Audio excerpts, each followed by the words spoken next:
Watson. I'm Trinity Watson. This is the Darkslinger Mafia 28 Days of Christmas. It's going to take me a little bit to get used to saying that one. Uh-huh. I was about to say, this is not going to be an hour long. No, but I didn't say the whole power hour thing. I know. So this is Morbius The Living Vampire, issue number 31. Which says right on the cover, it's a Christmas spectacular. There's nothing There's a Christmassy dead or Santa on the about cover. But we read it for Christmas, so we're going to go ahead and take a look at it. I do like the cover. The cover's badass. Yeah, cover is super awesome. Santa's hand is really weird, though. Mm-hmm. Well, it's broken and backwards. Is it supposed to be broken backwards? Mm-hmm. Okay, that does make it make more sense, I guess. Mm-hmm. Really nice work on the buildings and everything in the cover, though. It's Yeah. too bad that when you open it up, you're instantly greeted to Michael Turner ripoff art. Yeah. Or maybe Mark Silvestri ripoff art. Mm-hmm. I'm not entirely positive who Marvel said to rip off for this. Definitely a 90s image look, though. Yeah, it's... Like so many Marvel books were at this time period. So what is this? 1995, yes. Like in 95, they were trying to get all their artists to ape Silvestri, and I think Michael Turner would have been on the scene by then. And Jim Lee and just any of them. Yeah. It definitely feels like an amalgamation of other artists and Top everything. Cow styles, specifically. Yeah. Yeah, so it opens up with Morbius drenched in blood. Here's the thing. I own issue number 1 and this issue. Yeah. I don't know why he's drenched in blood. It states he's no longer the vampire Morbius like we know him. He's a regular human, but has vampire powers, but doesn't suffer from his bloodlust unless he does. Right. And right now he appears to be suffering from bloodlust because he's drenched in blood. There are such an odd amount of people in this room for an operating room, I think. Mm-hmm. And What's this lady who's just wearing like a dress and a jacket doing in the operating room exactly? she's like important to Morbius, but I don't remember how, because unlike the first Morbius book we read, this is just, the writing's really bad, really complicated, convoluted. Yeah. Like, she runs in because she senses something is wrong with Morbius, and she's trying to help him. I don't even get where you get that from. It's in a different page, I think. Okay. I do not remember. So he goes by Dr. Michaels in his human persona. Apparently. Yeah.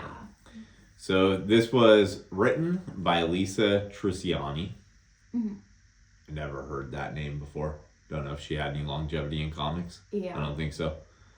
Fabio Laguna did the pencils. I have heard that name.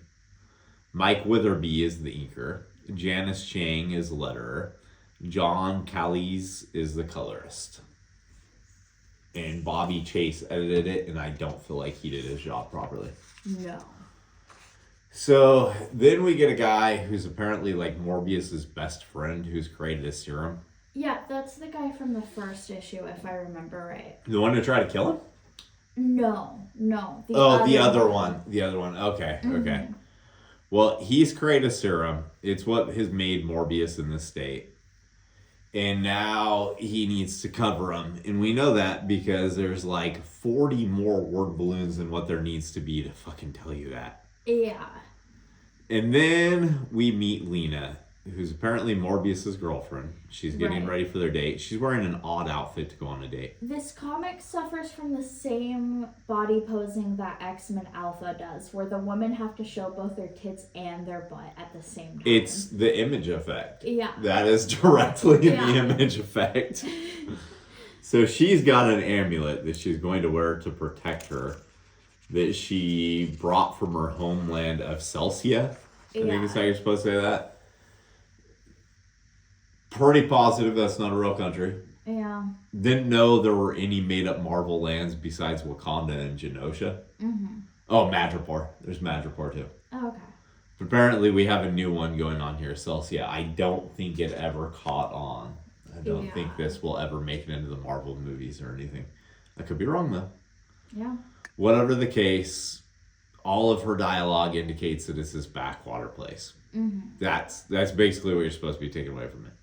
And Morbius is pissed because the other doctor is trying to get him to not go on a date. Yeah, because he just came out of a supply closet covered in blood. Oh, yeah, I was going to mention that. Yeah. They're going on about him being in the supply closet to save his patient. This is mops and buckets. Yeah. What the hell is he going to save his patients with? I have no idea.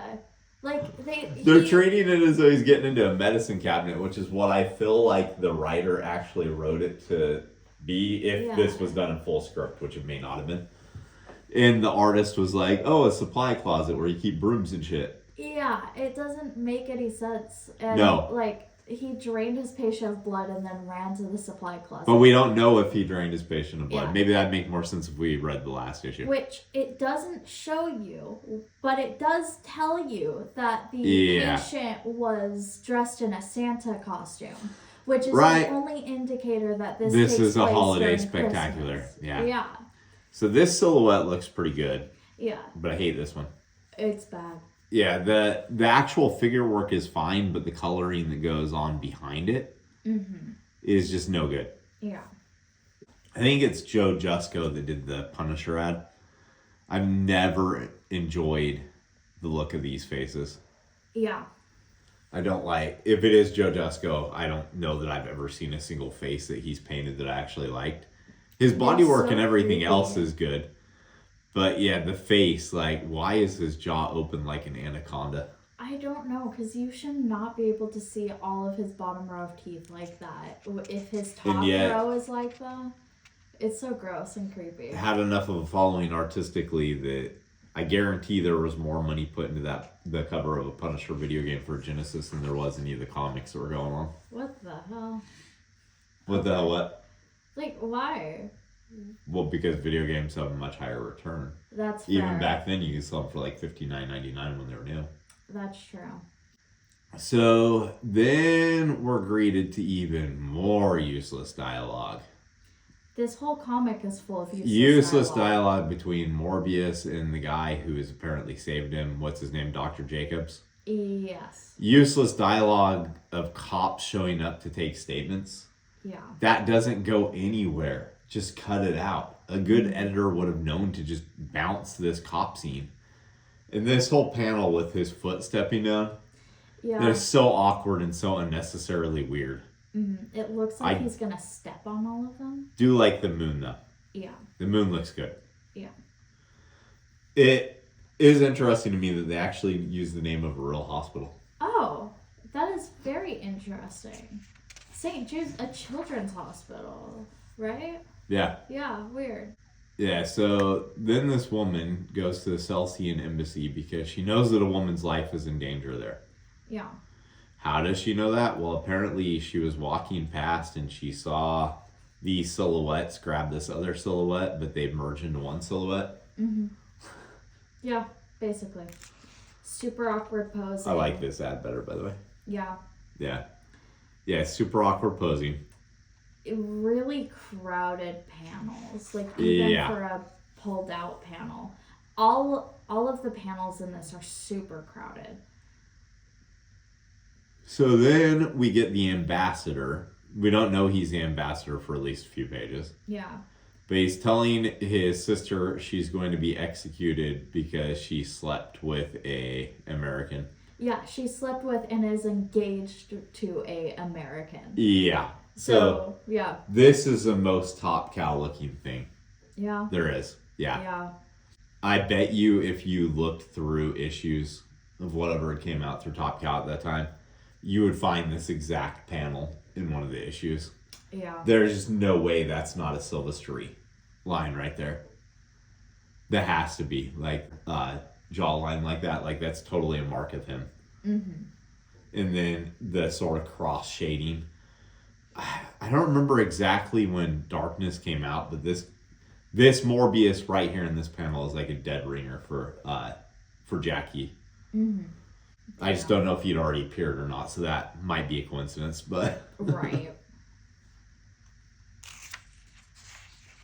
Oh, yeah. So then she tells him that her date is just a trap to get him to help her to go over there and find out if this woman's in danger. Oh, that's what's happening? Yeah. Okay. I'm gonna be honest, around this point, I was kind of like trying to get all the important stuff. So in this page, we find out how they're going to kill the sister by stacking all her possessions on top of her until she's crushed to death. Yeah.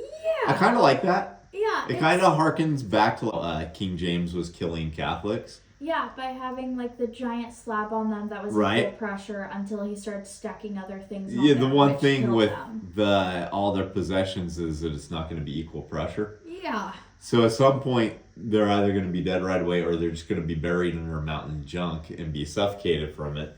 Whatever the case, that is the one kind of smart thing in here that is like if they're an anti-capitalistic society, killing you with your capitalistic possessions, that works. Yeah. That does work for me. I love this panel where he's like over her, sentencing her to death, and she's just like kneeling over crying for being an American. That, I have seen that exact panel before. Yeah. I don't know if it was in X-Men or what. Yeah. This guy's silhouette could easily just be the 90s ponytail Magneto, though. That's so fair. No, I don't love it because it's good or anything. I love it because it's just so over dramatic. Yeah. Yeah. And then her look here, I don't really like.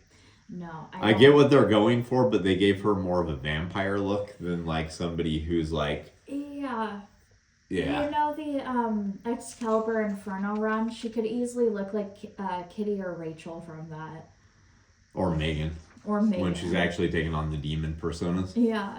So then Morbius gets all of the information he will ever need from the waitress who works across the street from the embassy. Yeah. She apparently knows everything about what's happening over there because a hairdresser told her. Right. And so she knows this woman's been kidnapped and everything, and she just confirms everything for him, and it's just super simple. It shows in this that Morbius has hypnotic vampire powers. It shows it at the end. Right. Why don't they just simply have him using those on people once in a while? I don't know. I don't know. It's so weird and overcomplicated. Yeah, and there are so many thought balloons that are just needless. Yeah. Completely needless. So then we get apparently an American woman, I'm guessing by the dialogue. I have no idea. Who brings her a pill caddy. I don't know what these are supposed to be. Yeah. Because if it was cyanide capsules, you'd only need one. They're like some kind of pill that she's been storing away because, you know. She's been storing away, but for some reason this blonde woman has. This blonde woman who we don't know. Maybe we would know her if we had read the previous issues. Maybe. There is like 30 issues between the first one exactly and this one. So then Lena and Morbius show up and she's trying to get in and Morbius just jumps down and gouges this guy's eye out. Yeah. That worked for me until I read the whole thing in here. Yeah. That he knocked him out because there's a nerve behind your eye that if you strike knocks you out. Yeah. I've poked a lot of motherfuckers in the eyeballs before. I know you have. You've told me the stories. I do not recall ever finding a nerve back there that did that. Yeah. I remember them screaming in pain and going, "Ah, nice!" But never, never just passing out. And then he injects him with something. Yeah, all Dexter style. Right? Yeah. I don't get what this panel's supposed to serve. It like puts a lot of emphasis on his ring for no reason. So he's trying to call into the embassy. That's a phone. Yeah, I know, but like the way that they have everything centered, you could do this. You could do most of the pages in here a lot better. Yeah, everything is laid out poorly in this. Yeah, and a lot of it just looks like it's swiped from other comics. Yeah. Or at least referenced from other comics, if not straight up swiped. I could be wrong about that, but yeah, seems like it. Mm. So they're in danger, and that's when we find out that Lena's amulet transforms her into a hawk. Yeah, and she spends the rest of this goddamn comic wondering, thinking to herself, "Oh my God, I'm a hawk. Wait, my hands. They're No, she doesn't now." realize she's a hawk. She like, why am I flying above Dr. Michaels? Yeah. Why do my hands feel so different? Yeah. Why is about my me eyesight feels different? Yeah. Yeah. I can see for miles in this tiny room of a mansion. Right? They could have done that in a lot better way. Yeah. And then we get my least favorite panel on this whole thing. Yeah. So Morbius is whooping ass, but apparently the ambassador has become Ponytail Sabretooth. Mm-hmm. Oh, that's who he reminds me of. Yeah, he just looks like the Agent Apocalypse Sabretooth with his suit on. Oh, he does. Oh. And a face that's been blacked out for no particular reason. Mm-hmm. The anatomy in this is really bad. His anatomy is so bad. Yeah, it would be fine if he were Sabretooth. Yeah. Or a character like that, but on a normal human, or at least you're being told he's a normal human. Mm-hmm. Yeah. Yeah. And then the cops show up, but don't worry, they don't actually do anything. Yeah, they just kind of stand there. They have a girl cop that looks pretty and a boy cop that doesn't look pretty. Yeah, and then Morbius just knocks them the fuck out for no reason, right? No, or those are two different Those are two different happening. things? Oh, okay. Yeah. Well, the Morbius cops are is- here and these look like... Oh, wait, these cops aren't the same as those cops. God damn it. Yeah, no. The writing in this is so bad. The art direction is so bad. The editor should have taken this whole thing and thrown it in the bin Yeah. and said, start over from scratch. But we get Ponytail Morbius, and he Yeah. at least finally looks like Morbius. Yeah. And then we get two Azers next to each other. Yeah, there's nothing really to know about them. Yeah, and then Lena is a hawk until she's not. Yeah. No, she's still a hawk. It's the other woman. That's right. Okay. I'm already forgetting this comic. We just read it. We literally just read it for this video, and it's so not noteworthy at all. So this... What do you think the reference was for that? Oh, no, I don't want to think about it. You know they didn't just rotoscope comics for this. Like No, there's some Greg Land type shit going on here. Yeah.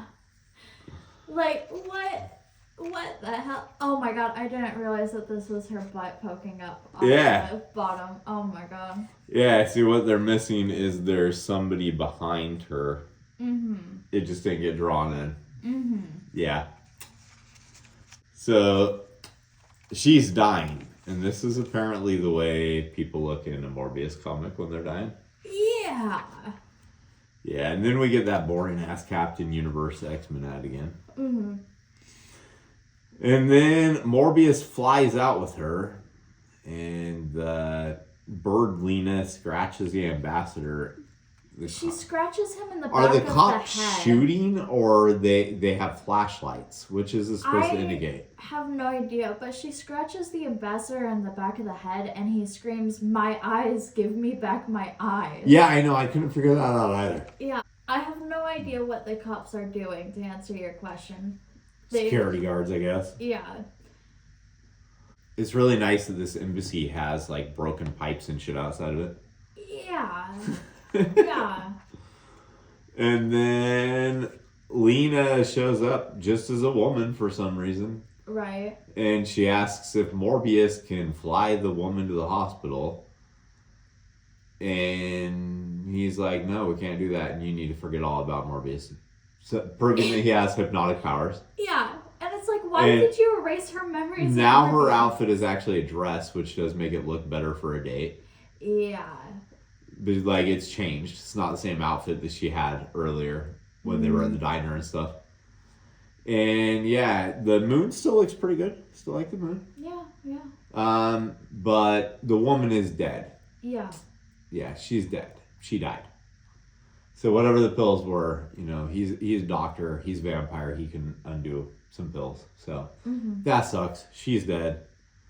And then we get this pinup by Malcolm Jones III. Which looks better than anything else in this comic. Yeah, and they obscure it with this stupid-ass statement of ownership. Yep. Ugh. Yep. Yeah. And then it's Marvel Edge time. No, it's not. Lord of Illusion ad. I always like that ad. I've never actually seen the movie. Oh, okay. So, Morbius number 31. Here's the thing. I still like issue number 1. So I'm still going to track down the other back issues and just see when I stop liking it. Right. That's what I'm going to do. Yeah, that makes sense to me. I still like issue number 1 enough to read past this point. Problem with all of these Marvel comics, the creative teams aren't consistent. Yeah. So you're better off just figuring out which creative teams you like the work of and finding those issues than reading the whole entire series. Because, like, I think this is the second to last issue of this series, and I can see why. Yeah. It is nowhere near as good as the first issue was. No. And it says Christmas Spectacular, and that was a lie. There's nothing spectacular or Christmassy about it. It's... Right? It's just... Yeah, you got anything else? Nope. All right, let's go make some comics. This holiday season, are you looking to transform that friend or family member in your life into a comics fan, but they're being a resistant butthole about it? Try Darkslinger Comics merchandise. These are a perfect gateway drug. They'll be a nerd before they know it. We have the Chronicles of Von Helsing pint glass, perfect for all of your holiday drinks. Who Will Save the World buttons. We had Who Will Save the World shot glasses, but we're currently sold out on those. And enamel pins featuring the mini slingers in holiday designs. We have Le Mime as Santa Claus. Inspiratu is Krampus. And Todd is Jacob Marley from A Christmas Carol. You don't have to just buy these as a gift. You can buy them for yourself too. They're available at our website, darkslinger.com. Retailers, you can order these in bulk through Comics Mainstream.